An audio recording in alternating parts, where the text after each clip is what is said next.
Hello everyone, welcome to the study concept. MPPSC GK की MCQ series में आपका फिर से स्वागत है। एमपीपीएससी 2020 के फर्स्ट पेपर जिसमें कि 100 क्वेश्चंस पूछे जाते हैं, उस पर आधारित ये जीके सीरीज जो कि नया सिलेबस एमपीपीएससी 2020 का मध्य प्रदेश लोक सेवा आयोग ने जो नया सिलेबस बनाया उस पर आधारित ये मैं सीरीज लेके आया हूँ, जिसका ये 40वां वीडियो है और लगातार ये सीरीज चल रही है। रेगुलर हर रोज डेली एक वीडियो मैं 25 क्वेश्चंस का अपलोड करता हूं, जिसमें कि वो सारे इंपॉर्टेंट क्वेश्चंस कवर करता हूं जो कि एग्जाम्स में पूछे जा सकते हैं और पूरे एनालिसिस के साथ में कंप्लीट उसका एनालिसिस रहता है। तो वीडियो को आप अंत तक देखें और लगातार मेरी इस सीरीज के साथ में जुड़ जाएं।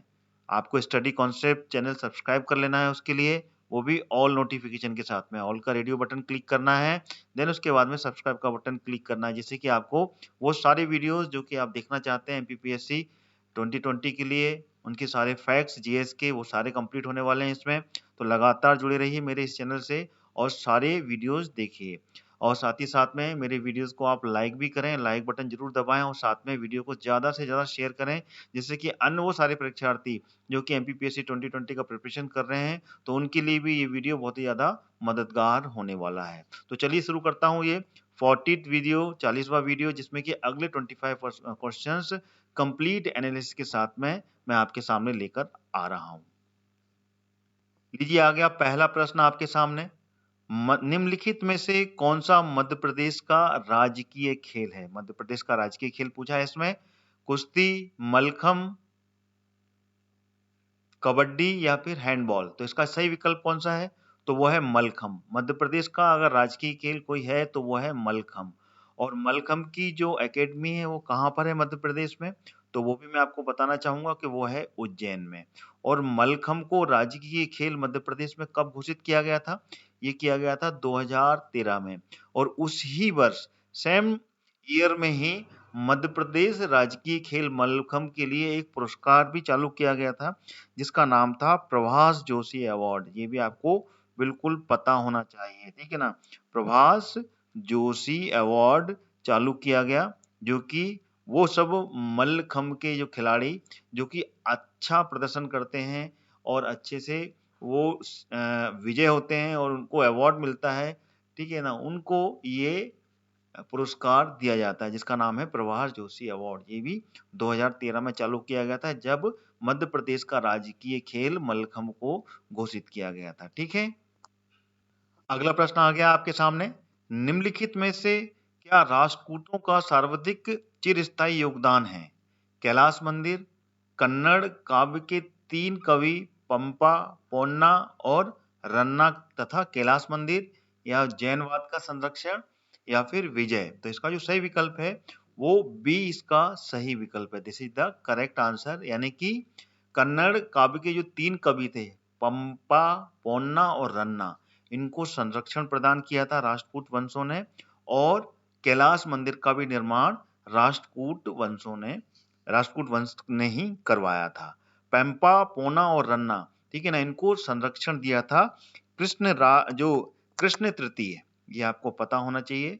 कृष्ण तृतीय ने, जो राष्ट्रकूट वंश के थे, इन्होंने इसको संरक्षण दिया था। और साथ ही साथ में जो एलोरा का मंदिर है, ठीक है ना, एलोरा में जो मंदिर बना हुआ है कैलाश मंदिर, उस कैलाश मंदिर का भी निर्माण राष्ट्रकूट वंश ने ही करवाया था, ठीक है ना। जो इसका निर्माण जो कृष्ण तृतीय है, इन्होंने संरक्षण किया था। किसने?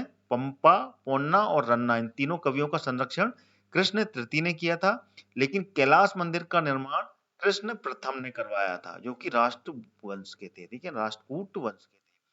ये पूरी बातें आपको क्लियर होनी चाहिए कि किसने कौन सा योगदान दिया। राष्ट्रकूट वंश का आपको मैंने बताया, कैलाश मंदिर का निर्माण कृष्ण प्रथम ने, और पंपा, पोना और रन्ना, इनको संरक्षण राष्ट्रकूट वंश के कृष्ण तृतीय ने दिया था, ठीक है। ये क्लियर हो गया आपको। चलिए आगे बढ़ते हैं। अगला प्रश्न आ गया आपके सामने। जैन साहित्य के बारे में निम्नलिखित कथनों पर विचार कीजिए। जैन के पवित्र ग्रंथ सिद्धांत और आगम के रूप में जाने जाते हैं, या फिर अघातन जैन ग्रंथों की भाषा पाली की एक पूर्व बोली है, जिसे अर्ध मगधी कहते हैं, या फिर इनमें से अपन को दोनों में से कौन सा कथन सही है, ये अपने को जानना है।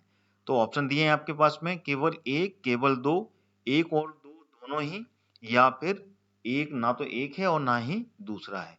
तो इसका जो सही विकल्प है वो है पहला वाला, ठीक है ना। जो सही कूट दिए हैं उसमें पहला वाला बिल्कुल सही है, यानी कि ऊपर दिया हुआ पहला वाला विकल्प बिल्कुल सही है, यानी कि जैन के पवित्र ग्रंथ सिद्धांत और आगम के रूप में जाने जाते हैं, ठीक है ना। और जैन के ग्रंथों में भगवान महावीर के जो उपदेश हैं, ठीक है ना, उपदेश और के जो उपदेशों को, जो उपदेश दिए हुए थे, उनके उपदेशों को उनके जो अनुयायी थे, यानी कि उनके जो फॉलोअर्स थे, ठीक है ना, उन्होंने अनेक खंडों में उनको विभाजित किया हुआ है। और ये पूरे के पूरे जो उपदेश है ना, ये किस भाषा में है?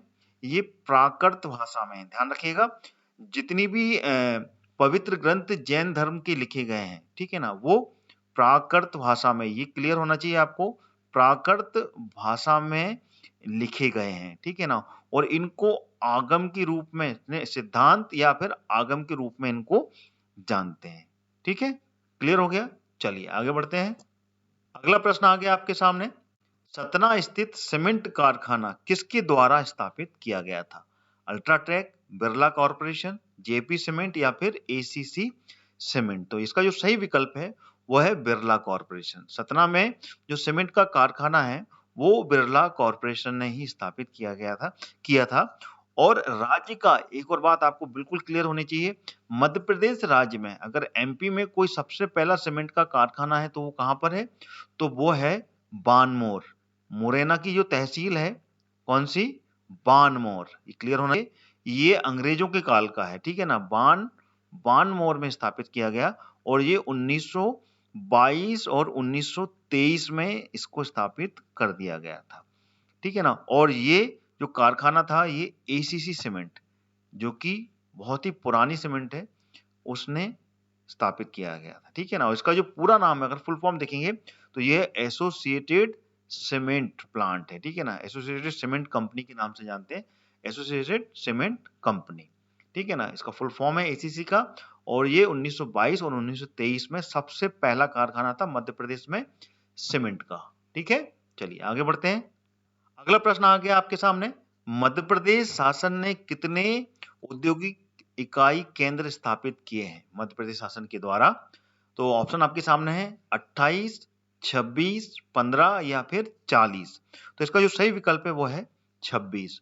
मध्य प्रदेश शासन के द्वारा कुल 26 जो औद्योगिक इकाई हैं वो यहाँ पर स्थापित किए हैं, ठीक है। जिसमें कि 6 केंद्र, ध्यान रखिएगा, ये 26 में से जो 6 केंद्र हैं ये केंद्र सरकार के द्वारा, यानी कि भारत शासन के द्वारा इसको स्थापित किया गया है, जो कि मैं आपको पिछले प्रश्नों में बता चुका हूं कि वो 6 कौन-कौन से हैं।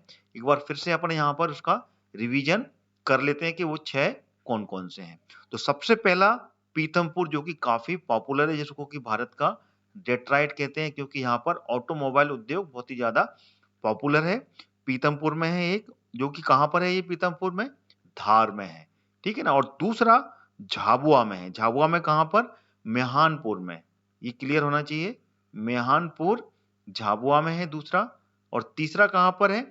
तीसरा है पुरैना। पुरैना कहां पर है? ये पन्ना में, ठीक है ना। आपको जिलों के बारे में भी जानकारी होनी चाहिए कि कहां पर कौन सा केंद्रीय उद्योग स्थापित किया गया है मध्य प्रदेश में। अगला जो है वो है मनेरी मंडला, ठीक है ना। मनेरी कहां पर है? ये मनेरी ये है मंडला में, ठीक है ना। तो कितने हो गए? ये 4 हो गए। अब कितने बाकी रह गए? 2 और बाकी रह गए हैं, ठीक है ना। एक कहां पर है? ये है राजगढ़ में। राजगढ़ में कहां पर है ये? राजगढ़ में ये है पीलू खेड़ी, सॉरी पीलू खेड़ी, ठीक है, ये क्लियर है। फिर उसके बाद में आखिरी में जो है वो है मालनपुर। मालनपुर जो कि कहाँ है? ये भिंड जिले में है। तो होगा ये पूरे की पूरे 6 जो कि केंद्र ने स्थापित किए हैं, केंद्रीय औद्योगिक केंद्र कहलाते हैं ये। यानी कि टोटल मध्य प्रदेश में 26 हैं, जिसमें कि केंद्र के द्वारा 6 उद्योग स्थापित किए गए हैं, ठीक है। चलिए आगे बढ़ते हैं।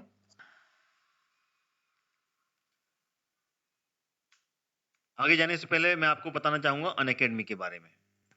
अगर आप एमपीपीएससी और एमपी पुलिस की तैयारी कर रहे हैं तो अनअकैडमी आपके लिए लाया है फ्री टेस्ट। आइए जानते हैं ये कौन-कौन से टेस्ट हैं और आप इनको देकर अपनी तैयारी को कैसे मजबूत कर सकते हैं। यह टेस्ट दे सकते हैं वो भी फ्री में। जो भी बच्चे एमपीपीएससी की तैयारी कर रहे हैं उसके लिए अनअकैडमी लाया है चैंपियनशिप टेस्ट सीरीज। यह टेस्ट सिर्फ आपकी तैयारी पूरी नहीं कराएगा, उसके साथ साथ मौका देगा अनअकैडमी का 1 मंथ का फ्री सब्सक्रिप्शन जीतने का। बस आपको टॉप 3 में आना है और किसी भी एग्जाम को पास करना है। जो बच्चे एमपी पुलिस और एमपी एसआई की तैयारी कर रहे हैं उनको भी निराश होने की जरूरत नहीं है। आपके लिए भी सिमिलर अपॉर्चुनिटी है। आज ही हिस्सा लीजिए और अपनी तैयारी को मजबूत करें। पाएं मौका अनअकैडमी के सब्सक्रिप्शन जीतने का। आइए अब जान लेते हैं अनअकैडमी के प्लस बैचेस के बारे में जो आपकी जरूरत के हिसाब से बिल्कुल परफेक्ट हैं। जी हाँ, अब अनअकैडमी के साथ अपने प्रिपरेशन की जरूरत के अनुसार बैच ज्वाइन कर सकते हैं और अपनी एमपीपीएससी प्रीलिम्स में सिलेक्शन पक्की कर सकते हैं। यह सारे बैचेस जल्द ही शुरू हो रहे हैं और अपनी प्रिपरेशन में आप जहां पर भी हैं वहां से आपको बहुत मदद करने वाले हैं। जो बच्चे एमपीपीएससी प्रीलिम्स 2020 की तैयारी कर रहे हैं ध्यान से सुनिए। आपकी तैयारी के लिए अनअकैडमी ने लॉन्च किया है अचीवर बैच, जिसमें आपको एमपीपीएससी का कंप्लीट मार्गदर्शन मिलेगा, वो भी एमपीपीएससी के टॉप एजुकेटर से। यह बैच 18 फरवरी से शुरू हो चुका है। अभी भी देरी नहीं हुई है, आज ही ज्वाइन करें। इस कोर्स का कोड मैंने अपने वीडियो के डिस्क्रिप्शन बॉक्स में डाल दिया है, वहां से आप क्लिक करके ज्वाइन कर सकते हैं। जो बच्चे एमपीपीएससी प्रीलिम्स एंड मेंस 2020 की तैयारी इंग्लिश मीडियम में कर रहे हैं वो ध्यान से सुनिए। आपकी तैयारी के लिए अनअकैडमी ने लॉन्च किया है फाउंडेशन बैच, जिसमें आपको एमपीपीएससी का कंप्लीट मार्गदर्शन मिलेगा, वो भी एमपीपीएससी के टॉप एजुकेटर से। यह बैच 18 फरवरी से शुरू हो चुका है, अभी भी देरी नहीं हुई है, इसे आप ज्वाइन कर सकते हैं। इसका भी लिंक मैंने वीडियो के डिस्क्रिप्शन बॉक्स में डाल दिया है, वहां से आप क्लिक करके इस कोर्स को ज्वाइन कर सकते हैं। जो बच्चे एमपीपीएससी प्रीलिम्स एंड मेंस 2020 की तैयारी हिंदी में कर रहे हैं वो भी ध्यान से सुनिए।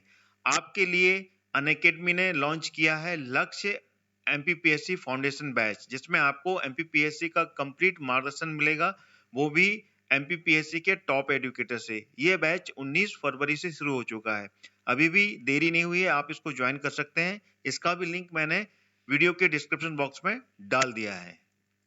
अनअकैडमी में इंडिया के टॉप एजुकेटर्स आपको पढ़ाते हैं, तो आज ही ज्वाइन करें, देरी किस बात की है, और अपना लक्ष्य हासिल करें। और जब आप ज्वाइन करेंगे तो मेरा कोड यूज करना मत भूलिएगा। जैसे ही आप मेरा कोड यूज करेंगे इंस्टेंट 10% का डिस्काउंट मिलेगा। मेरा रेफरल कोड है हरदयाल कुशवाहा, जो कि कैपिटल लेटर में लिखा हुआ है। तो जल्द ही इस ऑफर का फायदा उठाइए, आखिरी कुछ दिन ही शेष रह गए हैं। 1 मार्च से ये डिस्काउंट 10% से घटकर 5% हो जाएगा। तो आज ही सब्सक्राइब करें और मेरा रेफरल कोड लगाना मत भूलिएगा। जैसा कि मैंने बताया आपको, मेरा रेफरल कोड है कैपिटल लेटर में जो आपको लिखा हुआ है, हरदयाल कुशवाहा। अब आप मुझसे अनअकैडमी पर भी ज्वाइन कर सकते हैं।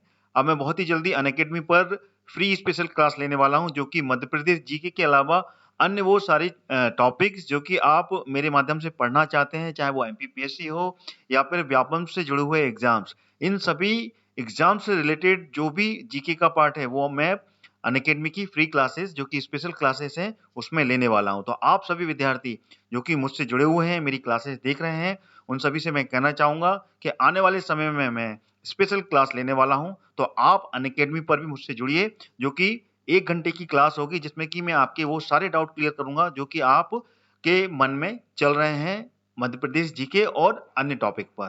तो बहुत ही जल्दी उसका लिंक आपको आने वाली वीडियोस में उसके डिस्क्रिप्शन बॉक्स में मिल जाएगा। तो आप जल्दी आपको वो लिंक मिलेगा, आप जल्दी ही उसको ज्वाइन कीजिए। आपको अनाउंसमेंट बहुत जल्दी मिलने वाला है मेरे आने वाले वीडियोस में। Thank you. अगला प्रश्न आ गया आपके सामने, राज्य में कौन सी उद्योग संवर्धन नीति लागू है? ऑप्शन आपके सामने है, वर्ष 2014, वर्ष 2010, वर्ष 2004, वर्ष 2010, वर्ष 2014 या फिर वर्ष 2011। तो इसका सही विकल्प क्या है? तो इसका सही विकल्प है वर्ष 2014 की औद्योगिक संवर्धन नीति लागू है मध्य प्रदेश में। और औद्योगिक संवर्धन नीति सब शुरुआती कब लागू हुई थी? ये सबसे पहली वो हुई थी 1995 में। उसके बाद में इसमें अमेंडमेंट लाए, अमेंडमेंट लाके ये फिर 2004 की नीति आई, फिर 2010 की नीति आई और अब जो लागू है वो वर्ष 2010 की ये औद्योगिक संवर्धन नीति है। अच्छा, इस नीति का उद्देश्य क्या है? इस नीति का उद्देश्य है जितने भी निवेशक होते हैं जो कि मध्य प्रदेश में निवेश करके उद्योगों को आगे बढ़ाते हैं, ठीक है ना, उनकी जो भी स्थिति है, उनको जो सिचुएशन है, उनको क्या चाहिए, किस तरीके की फैसिलिटी चाहिए और किस तरीके की वो अपनी भागीदारी मध्य प्रदेश में करना चाहते हैं और अपने निवेश को आगे बढ़ाना चाहते हैं, उन सभी नीतियों को इसमें रखा जाता है। तो यही इसका मुख्य उद्देश्य होता है, जिससे कि मध्य प्रदेश के सभी क्षेत्रों में रोजगार के अवसर बढ़ सकें और रोजगार को बढ़ावा मिल सके।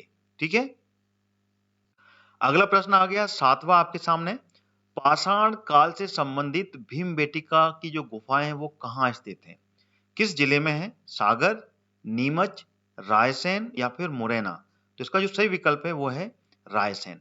रायसेन में स्थित है ये, और रायसेन की ये अब्दुल्लागंज, ये आपको पता होना चाहिए, अब्दुल्लागंज जो तहसील है रायसेन की, उसमें स्थित है ये पाषाण काल से संबंधित ये भीमबेटका की गुफा। यहाँ पर करीब 750, ठीक है ना, 750 की संख्या में यहाँ पर गुफाएं हैं भीमबेटका में, जो कि अब्दुल्लागंज में स्थित है और ये पाषाण काल से संबंधित है। ठीक है, और इसको विश्व धरोहर की सूची में भी शामिल किया है यूनेस्को ने। तो ये आपको पता होना चाहिए ये कब शामिल हुआ था यूनेस्को में। यूनेस्को ने इसको कब शामिल किया था? तो ये किया था 2003 में। ठीक है, ये बहुत ही इंपॉर्टेंट है। इसमें पाषाण काल से संबंधित, यानी कि जब जिस समय आदि मानव थे, आदि मानव के समय के जितने भी शैल चित्र और जितनी भी चित्रकारी है वो वहां पे अभी भी मौजूद है और वो आपको वहां पर देखने को मिल जाएगी। ठीक है, चलिए आगे बढ़ते हैं। अगला प्रश्न आ गया, प्रसिद्ध मंदसौर अभिलेख का संबंध औलिकर वंश के किस शासक से है? बंधुवर्मन, सिंहवर्मन, नरवर्मन या फिर जयवर्मन? जो मंदसौर अभिलेख प्राप्त हुए हैं और औलिकर वंश के हैं, तो वो किस शासक के हैं? तो इसका जो सही विकल्प है वो है बंधुवर्मन। बंधुवर्मन का ये अभिलेख है जो बंधुवर्मन से संबंधित है। और ये औलिकर वंश की स्थापना मध्य प्रदेश में कहाँ हुई थी, ये भी आपको पता होना चाहिए। तो ये मध्य प्रदेश का जो मालवा क्षेत्र है, मालवा क्षेत्र में जो मंदसौर आता है, ठीक है ना, मंदसौर, वहां पर 350 ईस्वी में, ये क्लियर होना चाहिए आपको, 350 ईस्वी में जयवर्मन ने इसकी स्थापना की थी औलिकर वंश की। ठीक है, और इसमें जो बंधुवर्मन है, इसके बारे में भी पता होना चाहिए। बंधुवर्मन आखिरी समय में, ठीक है ना, ये गुप्त जो शासक थे, गुप्त वंश, ठीक है ना, उसके अधीन हो गया था और उनकी सामंतवादी, यानी कि उनकी सामंती स्वीकार कर ली थी बंधुवर्मन ने। ठीक है, और ये पूरी की पूरी जानकारी आपको मंदसौर के जो अभिलेख हैं उसमें प्राप्त होते हैं। ठीक है, चलिए आगे बढ़ते हैं। ये जरूर याद रखना, औलिकर वंश के संबंधित जयवर्मन 350 ईस्वी में इसकी स्थापना की थी मंदसौर में। ठीक है, और बंधुवर्मन का ये अभिलेख मंदसौर के शिलालेख में मिला है। ठीक है, अगला प्रश्न आ गया, मध्यकाल में बुंदेला वंश की जो राजधानी थी वो कहां पर थी? रीवा, ओरछा, धार या फिर ग्वालियर? तो इसका जो सही विकल्प है वो है बी, ओरछा में स्थित थी। मध्यकाल में जो बुंदेला वंश थे, बुंदेला वंश की जो राजधानी थी वो ओरछा थी। अच्छा, बुंदेला वंश की स्थापना किसने की थी, ये भी बहुत जरूरी है। और ये कब हुई थी? देखिए, ये हुई थी 14वीं शताब्दी में, 14वीं सदी में इसकी स्थापना की थी। और ये स्थापना की थी रुद्र प्रताप बुंदेला ने। ठीक है ना, रुद्र प्रताप बुंदेला, ये पूरी जानकारी होना बहुत जरूरी है। और ये की थी 1531 में। 1531 में रुद्र प्रताप बुंदेला ने बुंदेला वंश की राजधानी ओरछा को बनाया था और यहाँ पर इसकी स्थापना की थी बुंदेला वंश की 14वीं सदी में। ठीक है, और बुंदेला वंश का जो सबसे प्रतापी राजा रहा वो कौन रहा, तो वो भी जानकारी होनी चाहिए। वो कौन थे, वो थे छत्रसाल। ठीक है ना, छत्रसाल बहुत ही प्रतापी राजा रहे, जो कि मुगल दरबार के क्या थे, ये मनसबदार थे ये, यानी कि मुगल जो साम्राज्य थे उनके अनुयायी हो गए थे और उनके फॉलोअर थे ये, उनकी शासन में ये मनसबदारी का काम करते थे। ठीक है, और काफी प्रतापी राजा रहे छत्रसाल। ठीक है, और इन्हीं के बुंदेला वंश के एक प्रतापी राजा थे जिनका नाम था वीर सिंह बुंदेला। सभी जानकारी बहुत इंपॉर्टेंट है क्योंकि क्वेश्चन आते हैं। वो वीर सिंह बुंदेला जो कि जहांगीर, मुगल जो बादशाह था जहांगीर, उनके ये परम मित्र थे। ठीक है ना, उन्हीं के जहांगीर के काल में जो कि अबुल फजल, ठीक है ना, अकबर के समय में अकबर के जो नवरत्न थे, कौन, अबुल फजल, ठीक है ना, इनकी हत्या करवाई थी जहांगीर ने वीर सिंह बुंदेला के द्वारा। ठीक है, बहुत ही इंपॉर्टेंट है ये, तो ये सारी चीजें आपको बिल्कुल याद रखनी चाहिए। अगला प्रश्न आ गया, नारंग कप किस खेल से संबंधित है, बास्केटबॉल, बैडमिंटन, गोल्फ या फिर टेनिस। तो इसका सही विकल्प है बैडमिंटन जो खेल है इससे संबंधित है ये नारंग कप। ठीक है, चलिए आगे बढ़ते हैं। अगला प्रश्न आ गया 11वां, 1 वाट घंटा किसके बराबर होता है। देखिए ये इलेक्ट्रिसिटी पर है पूरा क्वेश्चन, बिजली की जो इकाई है उससे इसको नापा जाएगा। तो इसका विकल्प कौन सा सही है, 2400 जूल या फिर 2200 जूल, 320 जूल या फिर 3600 जूल के बराबर। तो इसका जो सही विकल्प है वह है 3600 जूल के बराबर है 1 वाट घंटा। ठीक है, और इसको अलग अलग फॉर्मेट में भी लिखा जाता है, 3.6 इंटू 10⁻6 जूल भी इसको बोला जाता है। ठीक है ना, या फिर 1 किलो वाट बराबर कितना होता है, 10⁻3 वाट होता है। ये भी पूरा फिगर आपको क्लियर होना चाहिए। या फिर 1 वाट घंटा, ठीक है ना, बराबर 3600 जूल, जो कि मैंने आपको यहां पे बताया। ठीक है, तो ये क्लियर हो गया आपको। चलिए आगे बढ़ते हैं। अगला प्रश्न आ गया, एकलव्य पुरस्कार किस राज्य सरकार के द्वारा प्रदान किया जाता है, उत्तर प्रदेश, उत्तराखंड, मध्य प्रदेश या फिर झारखंड। तो इसका जो सही विकल्प है वो है मध्य प्रदेश। मध्य प्रदेश सरकार के द्वारा इस पुरस्कार की शुरुआत की थी और ये शुरुआत कब हुई थी, 1994 में इसकी शुरुआत की गई थी।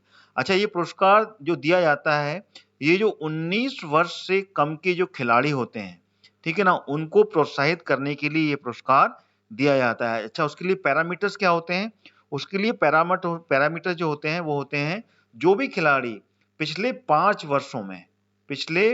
वर्षों में लगातार कम से कम 2 वर्ष तक उन्होंने अच्छे से पार्टिसिपेशन किया हो और किसी भी राष्ट्रीय या अंतरराष्ट्रीय प्रतियोगिता में हिस्सा लेकर उसमें पुरस्कार जीते हों, ठीक है ना, उनको ये एकलव्य पुरस्कार दिए जाते हैं।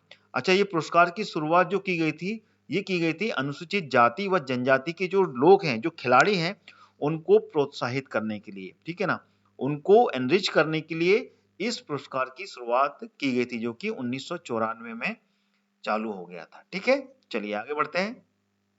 अगला प्रश्न आ गया, भू स्थिर या फिर जियो स्टेशनरी उपग्रह का जो आवर्त काल होता है वो कितना होता है, 24 घंटा, 60 दिन, 365 दिन या फिर निश्चित नहीं होता है। तो इसका जो सही विकल्प है वो है 24 घंटा। देखिए जियो स्टेशनरी होता क्या है, जियो स्टेशनरी सीधी सीधी बात है भू स्थिर, यानी कि अगर पृथ्वी को अपन जिस तरीके से घूमती है उसको बोलते हैं भू स्थिर। पृथ्वी का मूवमेंट जैसा है उसी के साथ में जो उपग्रह है वो उसी के साथ में मूव करेगा, ठीक है ना, जो कि पृथ्वी का पूरा घूर्णन काल कितना होता है, 24 घंटे होता है। तो 24 घंटे ही इसका काल रहेगा, यानी कि पृथ्वी जहां जैसे जैसे घूमेगी उसको बोलते हैं उसी के साथ में घूमने वाला आवर्त काल। तो इसको बोलते हैं जियो स्टेशनरी, यानी कि भू स्थिर। पृथ्वी जैसे घूमे वैसे ही उसका घूर्णन काल उसके साथ में मूवमेंट करता है, तो उसको भू स्थिर यानी कि समतुल्य समतुल्य आवर्तकाल कहते हैं उसको, तो उसको बोलते हैं जियो स्टेशनरी।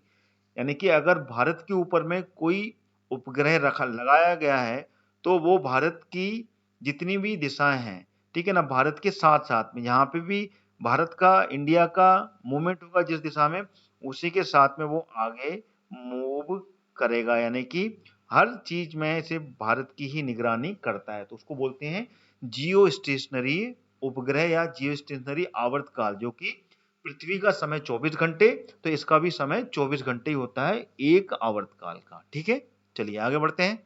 अगला प्रश्न आ गया, रेल मंत्रालय ने ऑनलाइन टिकट बुकिंग के लिए कौन सी वेबसाइट की शुरुआत की है?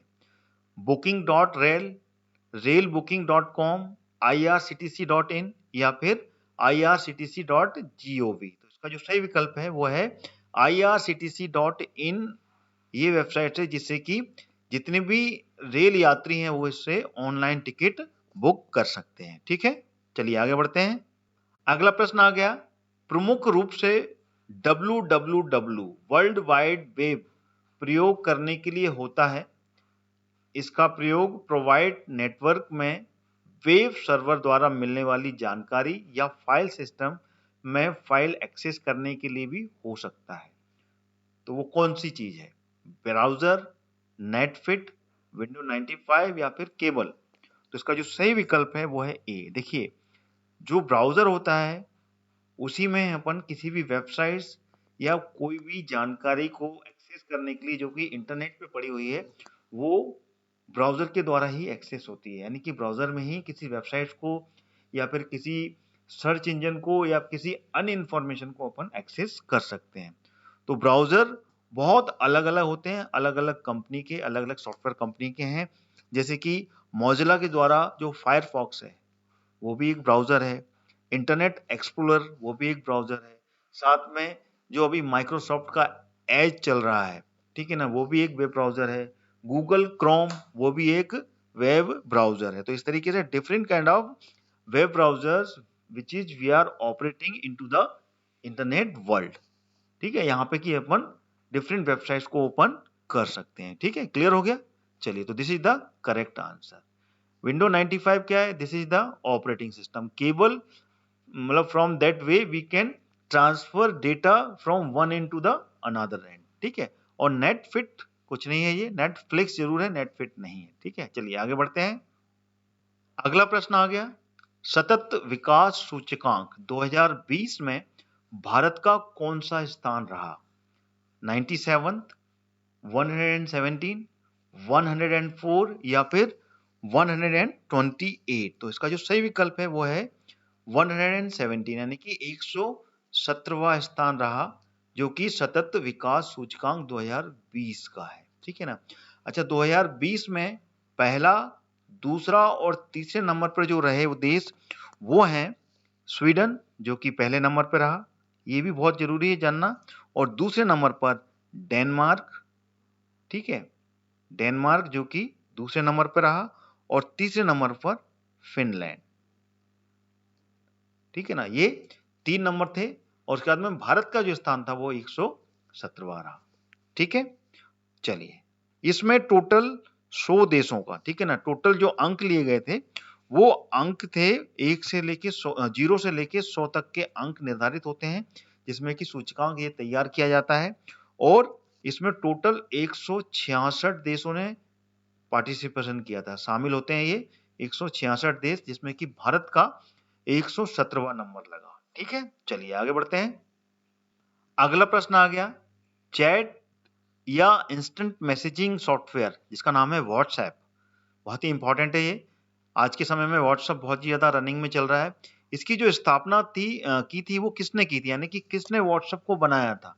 Who is the designer person of the WhatsApp app? Charles Babbage, Mark Zuckerberg, Brian Acton या फिर हरमन होलरेथ? तो इसका जो सही विकल्प है वो है ब्रायन एक्टन। अच्छा, ब्रायन एक्टन अकेले नहीं थे, इनके साथ में एक और बंदा था, वो था जॉन कॉम। 2 लोगों ने मिलकर इस व्हाट्सएप को बनाया था और ये कब बनाया था? 2009 में। 2009 में इसको बनाया था और ये एक ऐसा ऐप है जो कि आप सभी जानते हैं कि इसको अपन एंड्रॉयड, आईफ़ोन, विंडोज़ फ़ोन और जो भी सॉफ्टवेयर होता है जो कि फ़ोन में चलता है, उस सब पर ये चलता है और एक प्रकार का एक मैसेजिंग ऐप है जिसमें कि अपन वीडियो मैसेजिंग और टेक्स्ट मैसेजिंग कर सकते हैं। ठीक है ना? One of the very good app and right now is very much popular. Everyone persons who are using Android phone, they are using WhatsApp app for messaging and video chatting. Correct? तो ये नाम जरूर याद रखना है आपको, Brian Acton and Jan Koum. इन्होंने 2009 में इसकी स्थापना की थी। बाद में इस WhatsApp ऐप को, ठीक है ना, टेक ओवर किया था किसने? मार्क जकरबर्ग ने। तो अभी WhatsApp जो ऐप है वो किसका है? वो फेसबुक का है। ये भी आपको पता होना चाहिए। फेसबुक का में इसको मर्ज कर लिया गया है और फेसबुक के साथ में मिलके ये काम कर रहा है। ठीक है, चलिए आगे बढ़ते हैं। अगला प्रश्न आ गया, खाद्यान्नों के संरक्षण हेतु निम्न में से किसका प्रयोग किया जाता है? सिरका, सोडियम क्लोराइड, पोटेशियम परमैंगनेट या फिर सोडियम बेंजोएट। तो इसका जो सही विकल्प है वो है डी, सोडियम बेंजोएट के द्वारा जितने भी खाद्य होते हैं उसको संरक्षित किया जाता है, उसको सुरक्षित किया जाता है जिससे कि वो खराब ना हो। ठीक है, चलिए आगे बढ़ते हैं। अगला प्रश्न आ गया 19वां, देश का प्रथम खेल विश्वविद्यालय कहां पर स्थापित किया गया है? दिल्ली, गुजरात, मणिपुर या फिर महाराष्ट्र। तो इसका जो सही विकल्प है वो है मणिपुर। मणिपुर में ये स्थापित किया गया है और ये कब हुआ था स्थापित? 2018 में।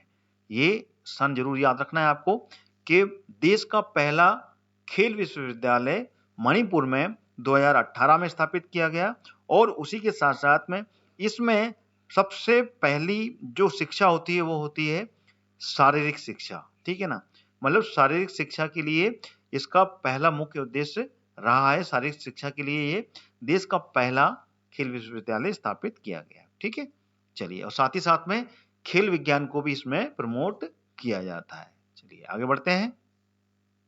अगला प्रश्न आ गया, कैंसर जिसको ट्यूमर बोलते हैं, एक प्रकार का ट्यूमर होता है, वो अंदर में एक फुग्गे की तरह बन जाता है या फिर कोई घाव हो जाता है जो कि फूल जाता है, तो उसको ट्यूमर बोलते हैं। उसके उपचार के लिए रेडियो समस्थानिक का प्रयोग किया जाता है। ठीक है ना, रेडियो जो कि जिसको रेडियो एक्टिविटीज बोलते हैं उसका प्रयोग किया जाता है। तो वो कौन सा होता है? CO60, U235, थोरियम, TH बोलते हैं थोरियम 231 या फिर PU239।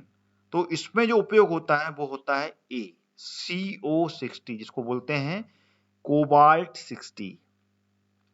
ठीक है ना, कोबाल्ट 60 के नाम से जानते हैं।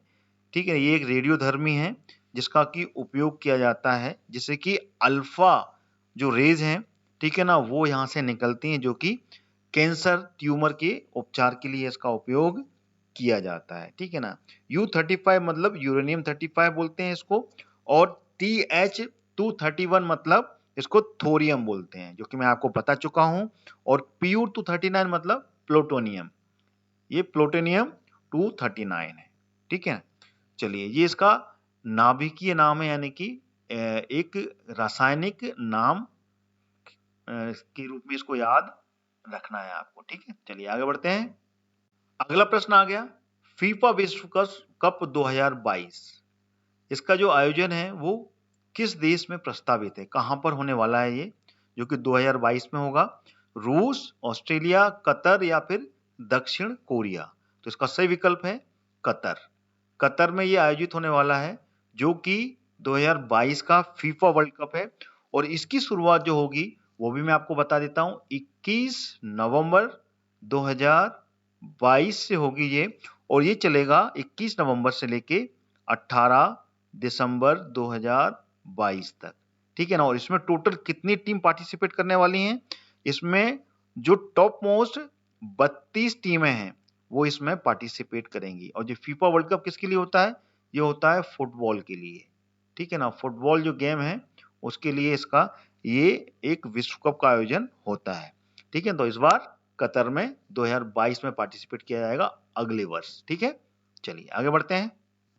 अगला प्रश्न आ गया 22वां, और इस एमपीपीएससी जीके की वीडियो का ये आखिरी प्रश्न है। इस वीडियो में मैंने सिर्फ 22 प्रश्न ही लिए हैं। ठीक है, जो कि मैं 25 लेता हूं, लेकिन इसमें 22 प्रश्न ही हैं। और इसमें पूछा है मिश्र धातु में किस पदार्थ के संयोग से निष्कलंक इस्पात, ये हिंदी में है इसका नाम, जिसको बोलते हैं स्टेनलेस स्टील, जिसको जो कि एक अचुंबकीय हो जाता है। ठीक है ना, तो कैसे होता है वो? कार्बन से, क्रोमियम से, या फिर मेलोब्डिज्म से, या निकेल से। तो इसका जो सही विकल्प है वो कौन सा है? तो इसका सही विकल्प है क्रोमियम। जो क्रोमियम इसमें मिक्स किया जाता है, देन उसके बाद में ये अचुंबकीय, यानी कि उस पे चुंबकीय प्रभाव नहीं रह जाता है, और वो स्टेनलेस स्टील जो है जिसमें कि निष्कलंक, यानी कि जिसपे की कोई जंग नहीं लग सकता और कोई भी तरीके से वो खराब नहीं होता है, वो पदार्थ बन जाता है। एक मिश्रित धातु होता है जिसमें कि क्रोमियम, निकल और एक साधारण स्टील, इसका मिक्सचर होता है। ठीक है ना, जो स्टेनलेस स्टील होता है इसमें जो परसेंटेज होते हैं वो भी आपको जानकारी होनी चाहिए। इसमें 15 से लेके 20% जो होता है, ठीक है ना, वो क्या होता है इसमें? वो होता है क्रोमियम। ठीक है ना, ये क्रोमियम जो होता है वो 15 से लेके 20% होता है, और 8 से लेके 10% का हिस्सा इसमें निकल होता है। जो निकेल होता है वो 8 से लेके 10%, बाकी का रेस्ट ऑफ द जो बचा हुआ हिस्सा है वो साधारण स्टील का होता है। साधारण इसमें स्टील मिक्स किया जाता है, जिससे कि ये एक स्टेनलेस स्टील बनकर तैयार होता है, जो कि अचुंबकित, यानी कि इसमें नॉन मैग्नेटिज्म होता है, जो किसी भी चुंबकीय पदार्थ से चिपकता नहीं है, मतलब चुंबक से वो चिपकता नहीं है। ठीक है, तो this is the real fact of this stainless steel. तो दोस्तों ये थे टोटल 22 प्रश्न, जिसका कि मैंने कंप्लीट एनालिसिस आपके सामने बताया। वीडियो कैसा लगा कमेंट के माध्यम से आप मुझे बताएं कि how would you like that video, और किस तरीके के वीडियो आप पसंद करेंगे वो भी आप मुझे बताएं कमेंट के द्वारा। साथ ही साथ मेरी वीडियोस को आप लाइक बटन जरूर प्रेस करें अगर आप देख रहे हैं, और साथ ही साथ में ज्यादा से ज्यादा इस वीडियो को शेयर करें, जिससे कि अन्य वो परीक्षार्थी जो कि एमपीपीएससी के अलावा अन्य स्टेट की पीएससी की प्रिपरेशन कर रहे हैं, उनके लिए भी बहुत ही ज्यादा उपयोगी है फर्स्ट पेपर के लिए। तो लगातार मेरे इस सीरीज से जुड़े रहने के लिए आपको करना क्या है? मेरे चैनल स्टडी कॉन्सेप्ट चैनल को सब्सक्राइब कर लेना है, वो भी ऑल नोटिफिकेशन के साथ में। ध्यान रहे ऑल का रेडियो बटन आपको क्लिक करना है, उसके बाद में सब्सक्राइब का बटन क्लिक करेंगे तो आपको सारे वीडियोस जो भी मैं आप बना रहा हूं मेरे चैनल के माध्यम से, वो सारी वीडियोस आप देख पाएंगे, और एक भी वीडियो आपका मिस नहीं होगा। तो लगातार मेरे चैनल को ट्यून करके देखते रहिए, वो सभी जीके के क्वेश्चंस जो कि आप समझना चाहते हैं और देखना चाहते हैं और पढ़ना चाहते हैं। तो जय हिंद दोस्तों, अगला वीडियो फिर आपके सामने मैं लेकर हाजिर होऊंगा। तब तक के लिए जय हिंद, जय भारत।